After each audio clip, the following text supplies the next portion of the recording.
Thank you all for being here. Huge day for our program.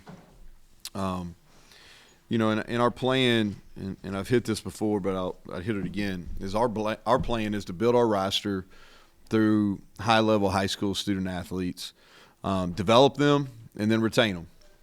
And for most of these signees, this is a 2+ year process, and it truly takes a village. And I'm gonna do some name recognition here in a second. But I think myself and our 10 assistant coaches get a lot of credit. And the assistant, I don't know about myself, but our assistant coaches should. But it's really the people behind the scenes in recruiting now that truly make this happen. And it starts with Drew Fabianich. I butcher his name all the time, so you have to forgive me on that. But Drew, as the general manager, does a great job just leading this whole department. And then Trey Nyer, who's our director of recruiting, he's really the guy that makes this go. And he's got a great team. Ken Signoretti, Tyler Haywood, Ian Scafidi, Morgan Montgomery, Cam Hall. Those guys work tirelessly behind the scenes with starting the evaluation process and then the communication, the early communication. And then on campus has grown so much. And I'll take you through our evaluation process here in a second. But, on campus starts with Taylor West, who really, if you think about this, some people that are married in here, she basically, every time we host a recruit or a recruiting function, it's basically like putting on a wedding reception, if that makes it. So it's there's a lot going on, and she does a great job. And Lori Rice, my administrative assistant, she helps, and a lot of times just greeting with a smile is huge. And so then there's, you talk about the investment program wide into bringing in personnel, and it's vital we get the right people. And a lot of times, anytime we bring a person on campus, whether it's unofficial or official, there's a whole army of people that have to be here. And some of those aren't necessarily compensated like some of the assistant coaches are. And, you think about it, creative, the production stuff has become so big now. And if you're not producing at a high level, then you're not getting quality student athletes. And, so our creative people, Andrew Malowitz, Jake Karen, Ty Hunley, Ross Mara, and then Joe Mitchin running our socials, and then obviously Miney. Huge piece of what we're doing now. And it continues to grow, and their role only continues, whether it's photo shoots, how we're branding the program. It's so important. And then our support areas, strength conditioning, Mike and his crew, Vince and his crew in athletic training, academics, Brittany and Zach Seeger, they spend endless time, not only in person, but on Zooms. So much is done. The initial piece of this is done via Zoom now. So a lot of evenings. Our fifth quarter people, Rashid and Zach, and then compliance. They spend a lot of time and they regulate what we're doing as they should. And every time we have people here, they've got to be here. And then campus partners, admissions. We use a lot of the hosts that do the campus tours, and then our athletic administration. Obviously play a vital role, and Ren gets in front of as many of our guys as he can. And so I say all that because I want to recognize them, but it takes a lot of people, and it takes a lot of time, and there's a lot of financials that go into it too. So to get us to this day, in our evaluation process, pretty simple. It starts with athletically, can they play? Are they good, and do they fit the need that we have? And then the second thing is academically, can they do the work, and can they succeed? And academically, we've done really well. I think that we'll release our team GPA for this fall semester at some point. It was right just maybe a hair under a 3.0, which is pretty impressive when you start dealing with 120 guys. And then the third thing, and this is the hardest, and this takes the most of time, is from a character standpoint. Not only off the field character, but on the field character from a competitive standpoint. And that's where the real digging takes, and that's really where the success is if you judge, on and off field character. and are they a fit in that room? Because that's the way you think about it. If you start thinking about your whole team, it's really hard. So what you have to do is, from a recruiting perspective, is you got to get the rooms right. Each individual room, you have to get that right. And the last thing I want to kind of mention before we get in, and I'll give you a line or two on each guy, and then y'all can ask questions, is it's a huge day for the student athlete. And I think sometimes, even you all as the media kind of get hardened to this process, and we recruit. We signed 22 today, and I don't know how many we had on official visits, but several more than 22, and we probably kind of really hard recruited about 200 to get to the 22. And so sometimes we get hardened to the process. But this is a huge day, and it's the culmination of a lot of hard work and a ton of investment by a lot of people. And there's less than 1% of all high school student athletes or high school football players go on to play Power 5 football and or Power 4 football, I guess, moving forward. But so it's a huge day. And probably the closer to my kids get to the age, the more appreciation I have for the parents and the coaches and their investment level to get these student athletes here. And so it's a huge day for them as well. Talking about our 24 class, 22 high school guys, 7 of these guys will enroll early, heavy in our local area. So we talk about our local area being within a 6-hour radius. We signed 16 guys within our 6-hour radius. Defensive back was a major point of emphasis. We have 5 of those, and then we continue to build on both our offensive and our defensive lines. Just real quick, I'll because I want to make sure I mention each guy, so I'm going to kind of go through here, and I'll go through them alphabetically and give you a little bit of kind of background. Start with Kyle Altuner from Good Counsel. He's an Under Armour All-American. We had him in camp twice and have seen him play games multiple times. He's a state champ. Great football mind, tremendous worker. We're going to play him in the interior and hopefully, I think center is where he's going to be his best fit. Luke Austin from Sterling, Illinois. He's a tackle, really athletic. His dad's a high school principal where he goes, so I can relate to that because my dad was my high school principal. And he's really fluid. Made a big jump between his junior and senior year. And sometimes that gets overlooked because a lot of these decisions are made early. But he's a guy that we continue to evaluate. We saw him back in the spring, continued to evaluate him through the summer. And he played really well this year. And his athleticism in basketball is really what kind of drew us in early. Israel Boyce from Douglas County. You're going to hear me say this about a lot of our defensive backs. There's versatility. He played corner and safety and nickel in high school. He was a high school teammate of Zach Keith, who we signed last year, who redshirted for us in the fall. And we had him in live. We saw him scrimmage, and Shadon saw him and really felt like he was a good fit for what we're trying to do. Makai Byerson will be a defensive end, Manchester High School in Richmond, Virginia. His dad, he's a legacy. His dad played basketball here for Coach Beeline. And he's a basketball player too, really good athlete, played tight end in high school. And, I think he's a guy that can play early. Dom Collins. And so we talk a lot on offense, and Chad, this is something we really emphasize why guys play here. It's about production. And so we had Dom twice in camp, and he ran, really, really fast. As fast as any 40 time that I've seen live, and a couple of you guys were there.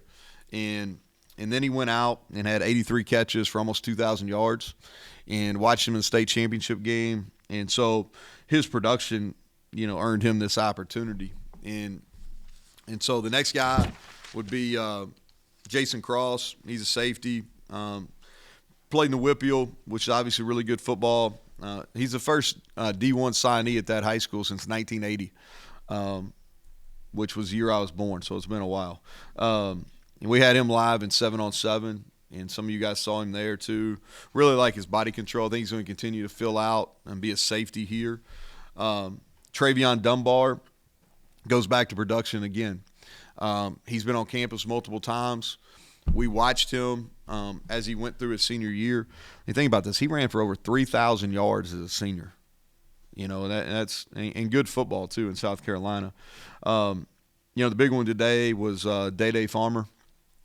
And Day, I think Chad was one of his first offers, if not his first offer. And a lot of credit to Chad and Bilal because they just kept on.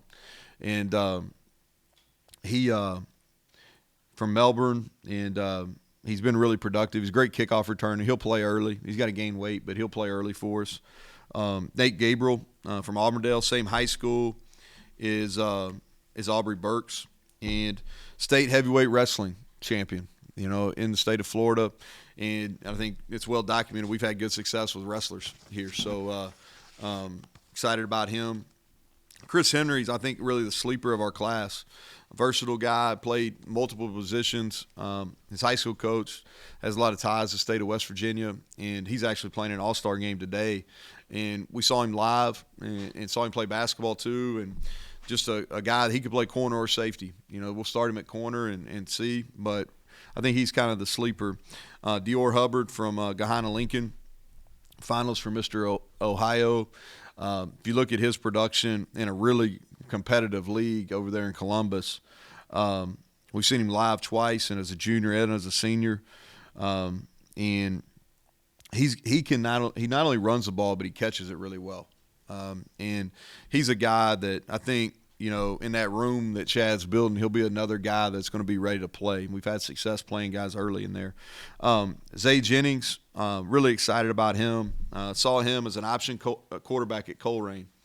And early on in the process, they were doing box jumps in an off-season workout, and he jumped. I watched him jump, and I was like, man, this is going to be bad. He's going to gash his knee pretty good here. Sure enough, he jumps on top of it. And I'm like, whoa, okay.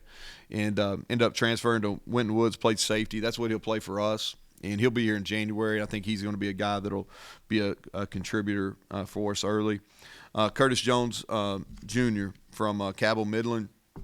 I think he might be the best football player overall in the state as a high school senior. I thought he was really good. Played running back there. We project him to be a linebacker. We had him in camp. He ran really well. I think he's got a huge upside. And Elijah Kinsler won a state championship at Bergen Catholic. That's one of the top high school programs in the country. AJ did a great job staying on him. And great family, a lot of energy. We saw him live as well multiple times, but he played extremely well as a senior. He's an early enrollee too. Obina Onwuka, he'll be an edge guy for us. He's got speed and power. He played at Flowers High School, really good high school in Maryland. I think he's got huge upside, and we beat a bunch of people to get him. Brandon Raymond, 3-time state champion at St. Joe's Prep in Philadelphia. Obviously, high school teammates of Josiah Trotter, and he was really good in the return game. When they come from that program, they're ready to go. They know what work looks like. They know what the preparation looks like. Keyshawn Robinson, we had him in camp twice. I don't know, a lot of you guys follow this, but I haven't recruited very many guys that won the 100, the 200, and the 400. That's the thing that's impressive to me. You see the 1-2 combo, but you don't see the 1-2-4. And he's at Jefferson High School, and he's an athlete. He can play either side. I've been really impressed. The kid's a hard worker, and he's going to be a really good player. Jackson Marco is a guy that played his best football as a senior, transferred to Anderson High School in Cincinnati. And he's a guy that's big. He's got the size right now. He had a really good receiving year for them. And he'll be here early as well. And Justin Terry is just a huge human being. He's got great feet. He's got length. It's going to be a developmental process for him. But I think very similar to Johnny Williams, who we feel really good about being a factor for us next year. Keon Washington came to camp this summer and ran well and played corner and showed the ability to play man coverage. He was at a camp where we had some really talented wideouts, and he did a really good job. Did a little bit of everything at St. Charles High School. Played receiver, DB, kick return, punt return. Good athlete. He's versatile. Again, we'll start him at corner, but he could play all three positions in the secondary. And then Khalil Wilkins, you guys that came, we had him in camp, and then we had him at 7-on-7. And the day we had him in 7-on-7, he really put on a show. Made all kinds of big time throws, and I sit right there on the golf cart behind him, and that's kind of like any of you golfers, that's kind of like sitting on the first tee, right? And you got the head coach sitting right behind you, and he threw dime after dime, and he's going to be here in a couple weeks, and it's going to be a developmental process for him, but he can run. He's legit fast. And when Mike Joseph gets a hold of him, I think he'll add good weight and only get faster. And he's got all kinds of arm talent. And so I'm excited to work with him. And then our last guy, but certainly not our least, Ricky Williams from Archbishop Hoban. And just a winner. That's a program that's won. He played receiver as a sophomore. And his body changed, and he moved to Mike linebacker as a junior and senior. And I think his best football is in front of him, and he was really productive at Hoban. And so just a tough kid and really good addition. And I like what we're doing. You know, I think that we're making some strides at our first and second level. Defensively, we got to continue, you know, to build at our third level. So I know that was a long monologue, and but there's some people I wanted to recognize, and I wanted to make sure I said everybody that we signed. So with that, question's great. Yeah, I mean, you mentioned defensive back a little bit, but needs going in, do they change much as you go through, you know, the fall, see what you actually have, what you lose, and how'd you fill the needs? We, you know, the needs were kind of what they were. You kind of project the, and so really, you know, if you have some needs that change, you really take care of those through the portal now. And especially if we lose a young guy, then we try to replace him with a young guy in the portal. Most of these guys, you know, we recruited for a really long time. And even like Day, who we got today, I mean, we recruited him for 2+ years. He was up here a bunch of different times. And so I really I'm hesitant about getting in on guys late. And just because – so our needs at the start pretty much maintain our needs. If something happens during the fall, then we usually, you know, in this time, we're addressing through the portal. In terms of Day, how, if you can, I guess, how close were you? Because he was originally committed to Pitt and then flipped, and then now has flipped again. How close were you at that point? Was that a disappointment that you almost had to regroup and wonder maybe where you went wrong and then still went after him? What allowed you to be confident to still go after a kid who already had flipped once with a 4-star? Yeah, so I think that each case is unique. And so when a kid makes an initial decision, and let me say this, I'd be for guys, if as soon as you offer them, if they could sign, I'd be good with that. All right. And so you kind of I think each situation is different. You kind of get a feel for, you know, how solid they are, right? And there's some guys that when they make a commitment, they don't have communication, and you try, and then, okay, you get a feel for that's what it is. Or you say, hey, listen, we're still interested.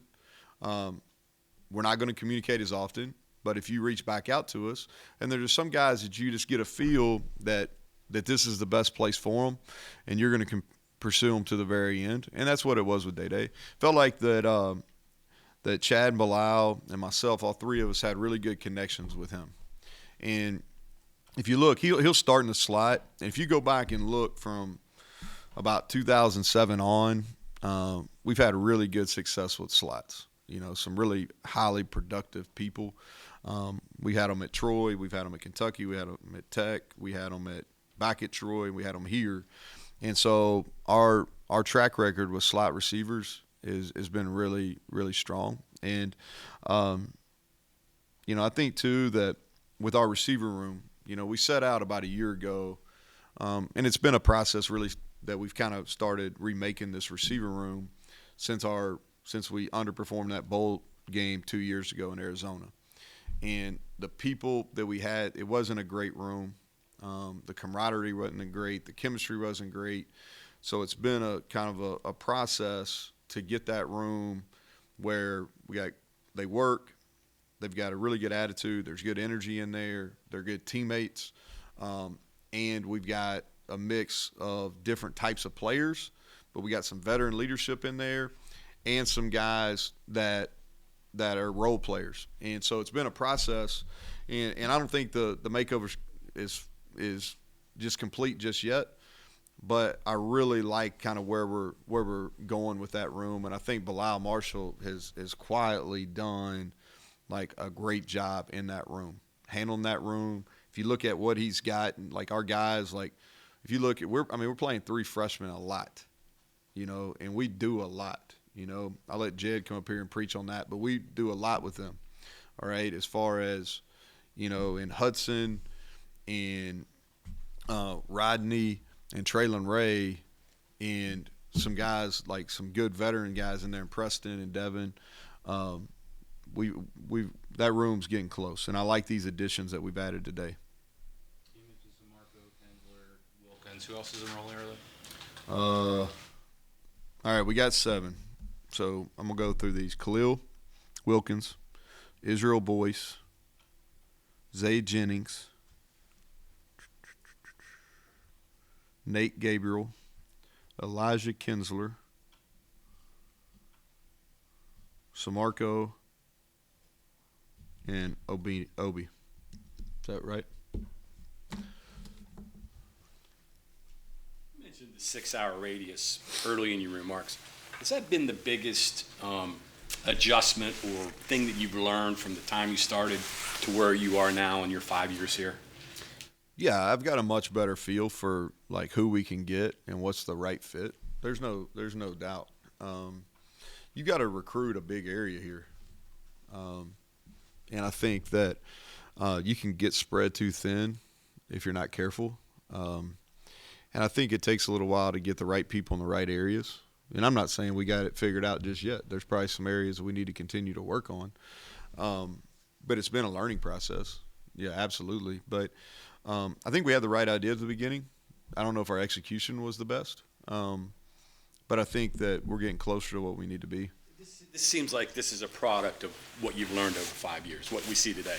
Is that fair? Yeah, absolutely. I think that, I think too, probably over the last, certainly over the last year, we've got, I'm probably more comfortable in knowing who's going to be successful in our program here. And we're not exactly for everybody. And even if that kid's not the highest rated kid, I say no a lot more than I probably used to. And if I don't have a good feel when they're here or when I go to see them in school or in their home, if I don't have a good feel, then we X those guys. Where in the past, and I think that's just part of becoming more comfortable too. But in the past where I would maybe take a chance, I'm less likely to take a chance unless we have a great room. If we have a great room, I don't mind putting a at-risk kid in there because I think we can, the overall quality of the room will take over. But, yeah, for sure. What was Dom Collins' reaction? I think you just recently offered him. Yeah, he's excited. Yeah, he's excited. He, and the thing, it's going to be a process for him. He's got great speed. He's improved a lot as a football player over the last calendar year. But there's a lot that he's still got to continue. He's got to add some weight. He's got to add some muscle. I think that from a return standpoint, he may be able to help early. He's got a lot to still learn receiver wise. I think he would echo that. But man, was he really, really productive, and I think that he really wants to be here, and I think that matters. When you took over, did you expect that the state of West Virginia would produce what you've already had coming out of the state, and then now you got 3 more in this class? Did you think that was going to be possible? Well, I didn't know to say that we would have that many starters on offense from West Virginia. I don't know if that was my expectation. I've always felt like this, and I think you and I have had this conversation before. I always felt like if you could have, 20 to 25-year scholarship players were West Virginia products, then that meant that, a little over a quarter of your roster understood what the program meant to the state. And they could really not only set the standard but also communicate how important it is to our state that and who we represent. They could communicate that. And so I always felt like if we could get around that, and we also know that, because of our population, not because of the level of play or not because of the coaching, but just because of our population, we're not going to have as many as some other states. And so I think that you have to identify them early, and then you have to recruit them. And listen, we didn't get every one of them. There's probably at least one, maybe two that could have played for us in the state this year that we didn't get, and it's going to happen sometime. But I think over the course of our 5 years here, we've got a high percentage, if not almost all of them, that have the potential, and so I think we got to continue to do that. And the walk-on program's been vital to us. And that was my other, if there's going to be 2 to 4 scholarship players each year, you need to get almost every one of them. And then you need to do a great job. We need to continue to do a great job with our walk-on program, because several of those guys will turn into scholarship players. And they usually have a little bit more patience than maybe some of the scholarship. I think you're seeing that Preston Fox, Nick Malone, some of those guys. And so that was our vision early on. It's starting to come into fruition. But to say that I thought we'd have seven of the 15 guys or whatever that play a lot on offense or West Virginia guys, probably not. I hope we can maintain that. I think it's good. I think that'd be a high point for the program if we could. This was the first cycle for Blaine and Bilal. Just how do you think they did? So I think I'll talk about Bilal first. And I said this when I hired him, I think he can be an elite recruiter, and I think he's going to continue to rise. And he does a great job from a teaching standpoint. He can relate. He's a extremely effective communicator. He's got a big picture, and he's really hungry. And so he does a great in recruiting wise. Like he was the one that really. I think if you had to ask, like Chad did a lot of the legwork, but then Bilal came in and did a lot of the finishing to get Day signed today. So that was big. And then Blaine, Blaine's transitioning. He hadn't spent any time in college. And so this was a huge transition for him in the recruiting, and he's still learning. The thing that he does a great job is when he's in front of the player, there's nobody better on our staff that can sell West Virginia and what it means. I mean, he grew up in this building. And so he can sell what that means, and then he'll continue to understand not on all the stuff that goes into it and how to set up recruiting and stuff. So I would say he's in the process, but he's going to be really, really good at it. How important is it also to try to pinpoint someone to try to get locked in early in the process, namely like Abina, for example? He was locked in and vocally like recruiting guys, becoming a WVU fan for almost a year now. Yep. It felt like. How important was he to help land some of these guys, and how important is it to pinpoint a guy like that to materialize into this type of class? Yeah. Well, what I'll say is this, okay? I think a lot of times what happens in recruiting, if you get a quarterback committed early, then that really stems it, and they do a lot of the recruiting because they a lot of times have bigger name recognition, right? In those years where you're going to be more patient with your quarterback recruiting, or you're not taking a recruiting, you need some strong personalities on each side of the ball. And the thing that I thought was big for us is early in the process, we got Obi, who did a great job and was vocal. And then we got Kyle Altuner also, and we beat a bunch of different high-level programs for both of those players. And both of them committed very early in the summer, stuck with it, and were vocal and supportive throughout the process, and I think that really helped. What would you say are the 3 or 4 golden rules of recruiting for a coach? Golden rules, I don't know. I think it's here's what I think is, this is for me, so I'm not talking about West Virginia. I'm just talking for me, is you have to have honest communication, and the second thing is I think you have to be who you are. Be who you are. And what I mean by that is a lot of times, so playing time is all about trust. Like the coach has to trust the player, to get the most out of the player's got to trust the coach.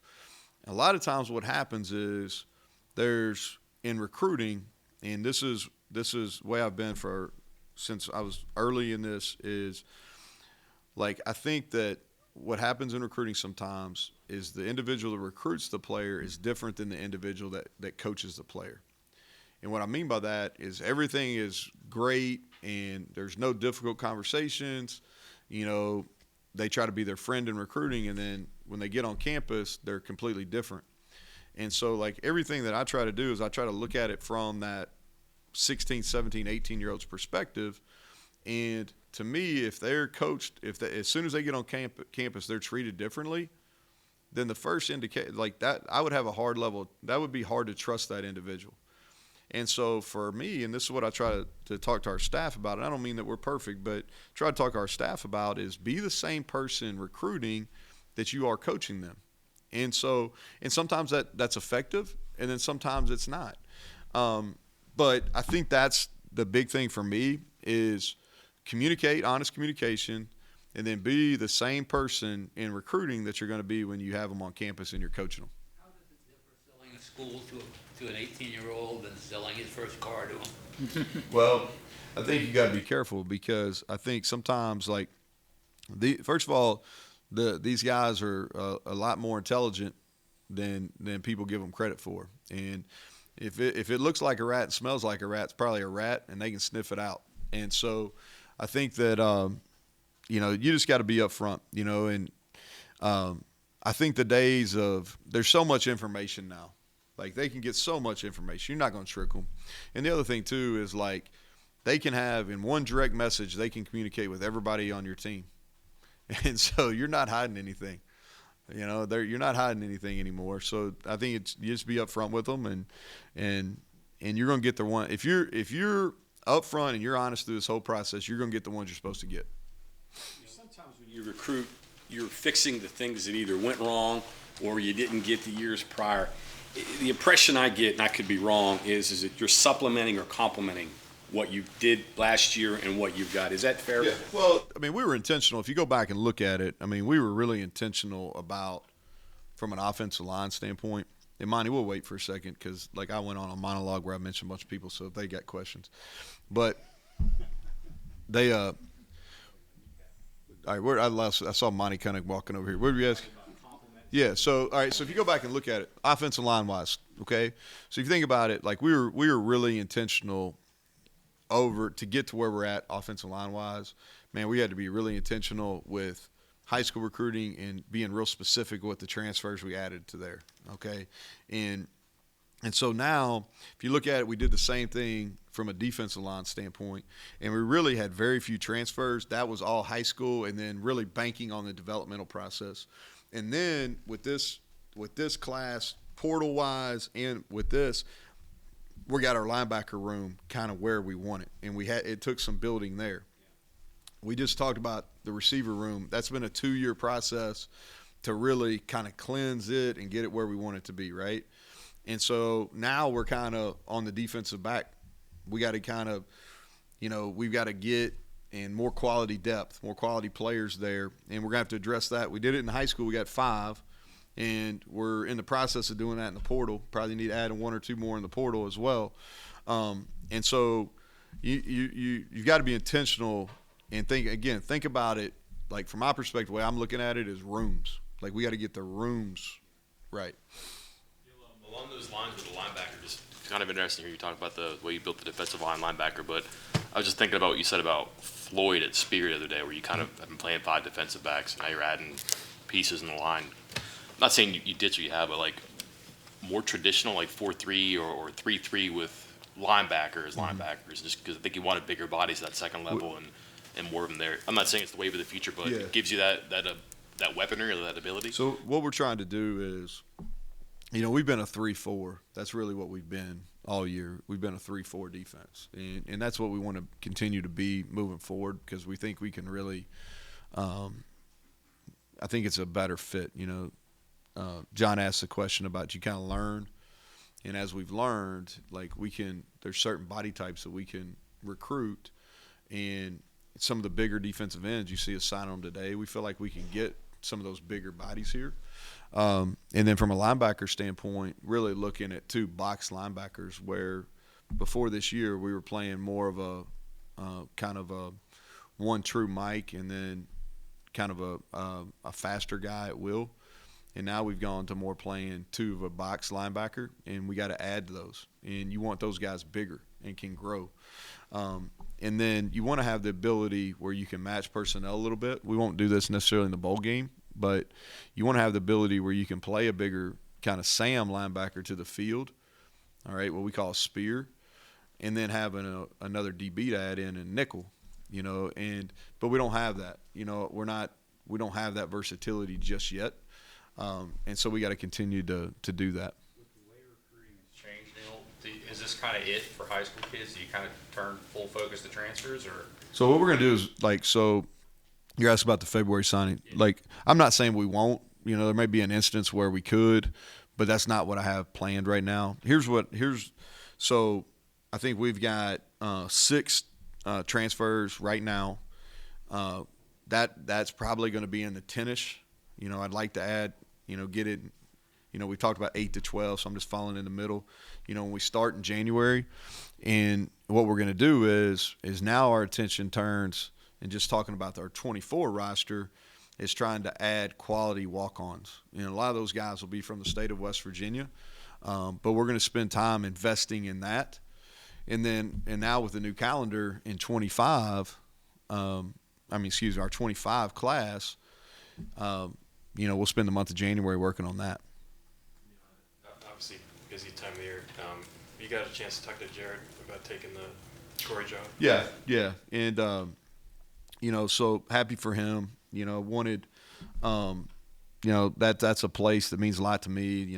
I talk about Troy sometimes, and that was my first Division I job, first coordinator job, and first head coaching job. So a lot of first at Troy, and then 2 of our kids were born there too. So, I thought the final pool of candidates, I think any of those individuals would have been a really good hire for Troy, and Jared will do a great job, and that's his family will be a great addition to that community too.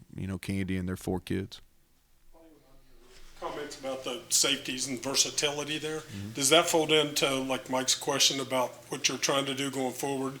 Having more versatility with what you can do with the cat and and those other guys to match better. Yeah, that's exactly right, Kevin. So what we want to do is, if you look, speed and length. That's what we're trying to do. Speed and length, and not necessarily pigeonhole. Hey, this guy's got to be a corner. This guy's going to be a nickel. This guy's going to be a safety. Let's get them all. And what we'll do is now, starting in the winter, is they'll kind of go, and we'll move those pieces around a lot in the spring. And into fall, in the summer and fall camp, trying to figure out what the best position for them is. We just hadn't had enough. If you go back and look at our snap count of how many snaps that Aubrey's played, how many snaps that Anthony Wilson played, Marcus later in the year, we got to get some more guys that can play. Whether those are transfers or whether those are high school freshmen that are coming in. We got to play more bodies back there. And then the other thing, too, is we struggled. We haven't played as well in special teams. Our punt team's been great, but we got to get significantly better on kickoff and punt return and kickoff return.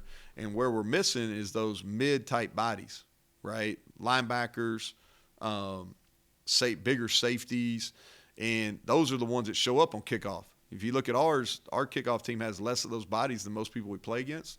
So we got to be able to in some of this transfer-wise and high school recruiting, the thought process not only on defense, but also getting help on special teams. Finally, kind of a long-term back view. 10 years ago, 8 years ago on this day, there were always questions about, hey, is this guy going to qualify? Is he going to earn enough?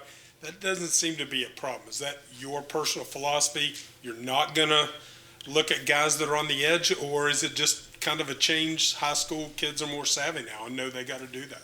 Well, the rules have changed, first of all, Kevin. So you really, if you have any question on if a kid's going to make it or not, you err on not signing them now, because from a numbers standpoint, you're taking a risk. Okay, so and then you see less risk taking because there's so many more available guys because of the portal also. And so there's a couple of our guys that they still got to finish their senior year strong, you know. Not every one of our guys is fully qualified.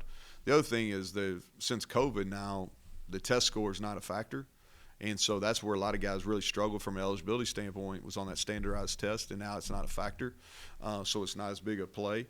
But I think that's a multitude of reasons. But I feel really, everybody that we signed today, I feel really confident, not only in their ability, but the support around them to get it done as they head toward graduation. Anybody else? Yep. I just wanted to quickly ask Neal, that obviously you can't talk about players that committed elsewhere, but do you already have a list in your mind, and how do you go about moving forward? Because you lose a guy now, you could easily re-recruit him next year, and you mentioned retaining players here. It's a year-long thing. Yeah, I think that how you end it is important. You know, like, I don't take any of this stuff personal anymore. Like, if a kid doesn't come here, like, you know, just I don't take it personal. Now, what I'll say is, so, like, we have a recruiting database, right? So our recruiting database, it used to be after signing day, you would just flush it. Well, now everything stays active because you never know. They may show up in it 2 years ago and be in the port, 2 years and be in the portal. So you want to keep all your information relevant. All right, I'll say that. But here's how we handle this. So, like, there's no doubt when somebody goes in the portal, the first thing that our personnel, led by Drew, with our personnel department does is, do we have a relationship with that student athlete? Were they here on campus? Because if you've had them on campus before, you have a much better chance in the portal recruiting process because it happens so fast. You know, the portal opens, official visits, yes or no. You know, and so if you have prior relationships, or they have a working knowledge of who you are already, or who your program is, or they know what the facilities are and all that kind of stuff, that helps you. Now, if we don't necessarily think a kid's a fit in high school, then we're not even paying attention if they do go in the portal.